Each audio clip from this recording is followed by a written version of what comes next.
Good afternoon, and thank you for joining us for our first episode of The Rheeality. Today we're in Venice, California. We're going to see one of my favorite florists, Fiore Designs.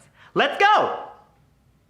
We're here already? Hi, I'm Jennifer Uhos, and welcome to Fiore Designs. So Fiore Designs is a full-service florist and event design company. We're located here in Venice Beach. We've been in business for about 18 years now. Service a number of different varieties of clientele. We have personal, residential, and commercial accounts. So one of the ways a customer can buy from Fiore is just coming into the shop and buying a bouquet of flowers. We have several options on a daily basis. We're open Monday through Saturday. You can give us a call, you can go online, our website, and order through that. We also do a number of events, special occasions, all over Los Angeles. So Fiore Designs has been in business for 18 years, since I was 22 years old, graduated college, and started the business in my dad's garage. For the first 14, I was on my own, and about 4 years ago now, Nicole joined the team as my business partner. She's really added an entire new set of skills. So Nicole likes to call a relationship director-producer,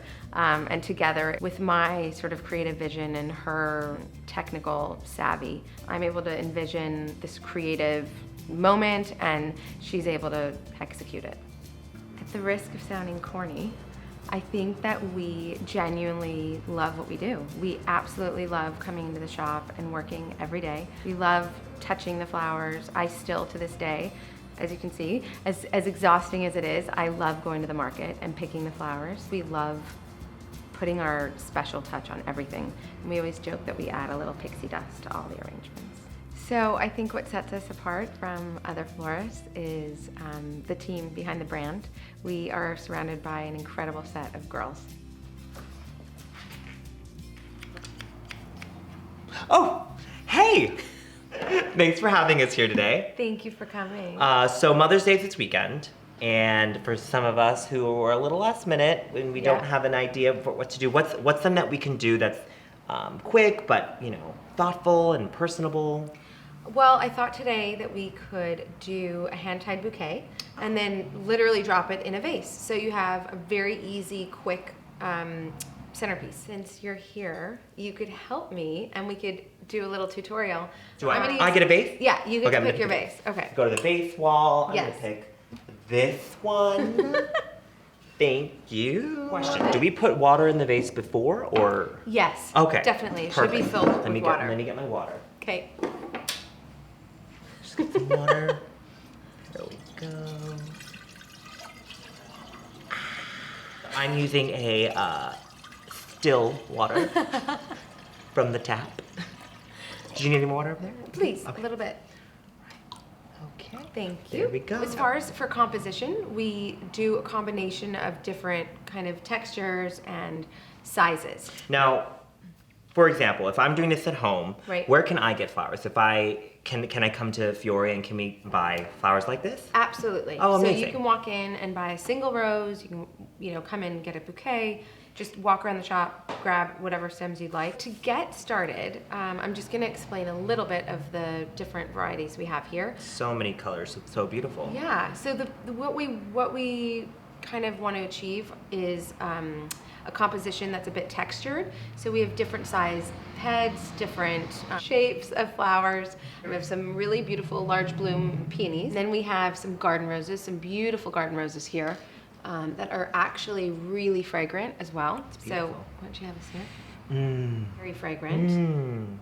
Beautiful. Just Oh, that actually smells so delicious. You guys want to take a sniff? Just scratch on the screen and just do it. It's gonna work. So why don't we take a few of those, viburnum. Viburnum. So that's a good stem. Now that we have sort of a pile of flowers that we want to start the composition with, I'm going to show you how to clean some of the stems. Sure, there's no greenery beyond where the stem is actually going to go in. If there are a lot of leaves on the stem and they're sitting in water for days, then it'll get quite moldy and smelly.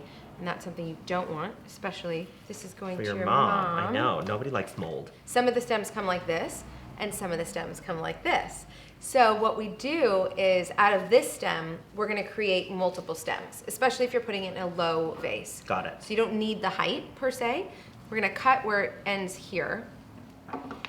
And these are, And what then are we these have- called? These are scissors? Clippers. Clippers. That's what we Clippers. call them in the biz. Clippers. Clippers. Kids, do not try this at home. This is very dangerous. Basically, I just got another stem Oh. like you have. This one's a very interesting shape. And I'm going to get For one Mother's more. Day. I'm going to Okay. do one more because I'm going to get one more stem out of that one stem. So out of one Oh. stem, we now have 4 stems. Oh, wow, that's Instead actually of really cool. throwing the stem away. Okay, great. So now that we have our collection of stems that we're going to create the bouquet with, let's take some of our flowers here, My big flower. whichever ones you want. So I always start in the middle and then work my way around as Me I'm too. making Me the too. That's what bouquet. I do too. I always start in the middle. So you can sort of establish a shape, Isn't it beautiful? a few of the same stems together, and nothing has to be perfect. I think it actually works better when you sort of cluster some of the flowers together so that it doesn't become this spotty sort of perfect bouquet. Keep sort of a loose grip on the bouquet. Then what you can do is change the height of the stems. So you can sort of pull the peonies out a bit more if you want to showcase those. A little fact about tulips, they actually grow.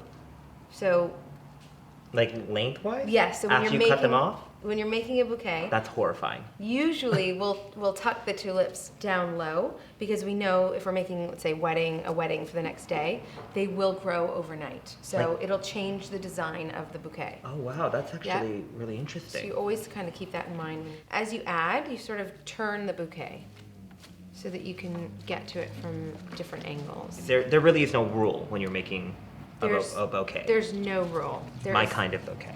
You just sort of, you grab and you add to it as you go. The only thing I would say is typically you want to go with an odd number of blooms, of the same blooms.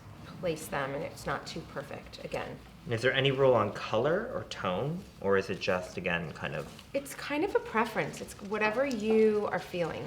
Sometimes, I mean, most times, this is my palette. I love the combination of the blush, the light, pale, pinky apricot, and then adding this burst of color. Ooh. So there's a really beautiful contrast. The chartreuse green is always a nice accent. It works with many different palettes. But then by adding this sort of grayish green, it ties the purples in with the peaches. So we'll just keep going around and around. You're doing an amazing job. It's looking very...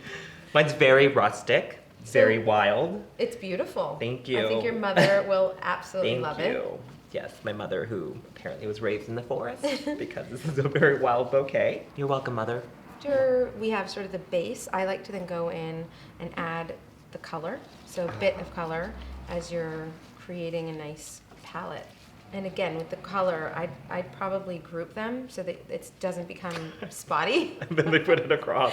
Or you can also add them to the colors that are most like that color. It's beautiful. Sort of a nice gradation of color. So the hellebores, there was a time when they were very rare. Okay. They've always been a really desirable flower, but now I think that we've been getting them more regularly. It's been amazing. This looks great. So I was like, got really focused into this. So for somebody who doesn't have the biggest budget and they want to put this together, what are some flowers that they can get that are cost effective? General rule of thumb, I would say, is to go with seasonal blooms. So whatever is in season, pick those types of flowers. Amazing. Because they're more abundant and they're more readily available. So, for example, peonies are a really good choice around Mother's Day. I love peonies. Yeah, those are definitely a great variety. Peonies are my favorite flower, just so everybody knows. And if you want to tell me what your favorite flower is, please comment below. So let's get these garden roses in there. And then we will wrap the bouquet.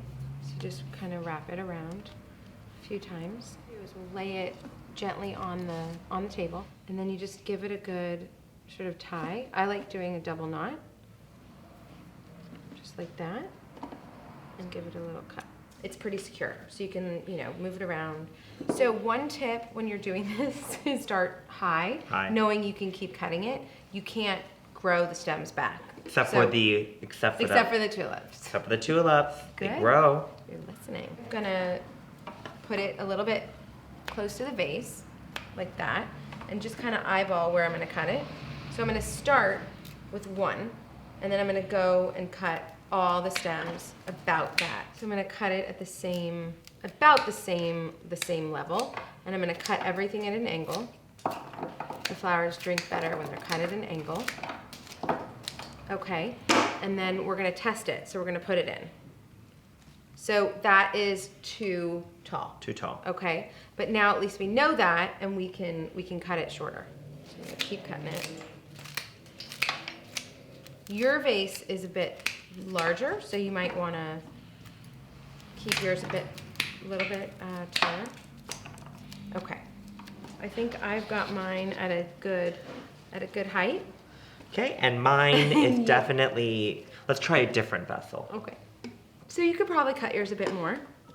Oh, let me help you. This is actually a really good thing that's happening because we're gonna show everybody that a dull pair of clippers is my absolute pet peeve. Have to keep your tools sharp. They just cut straight through. Don't do that. Okay, so try that. Oh my gosh, they look great. Thank you so much for showing us that. Of course, you did an amazing job. So if we are doing these at home, let's say, what's a good tip you have to make them last longer so they can keep it for days? Typically what you want to do is change the water every day to every other day. As far as when you put the water in, is it actually help to spray any on top of the petals, or is it actually just better to keep it inside the It's vase? better to just keep the water inside the vase. And you want to give, every time you change the water and you put the flowers back in the vase, you want to give them a fresh cut. Okay. So just a bit off the bottom so that they have a nice, fresh way to drink. Thank you so much for showing us. This was amazing. To get more information about Fiori Designs, check the description box below, and make sure you tune in next week, Monday at noon, for the Rheeality.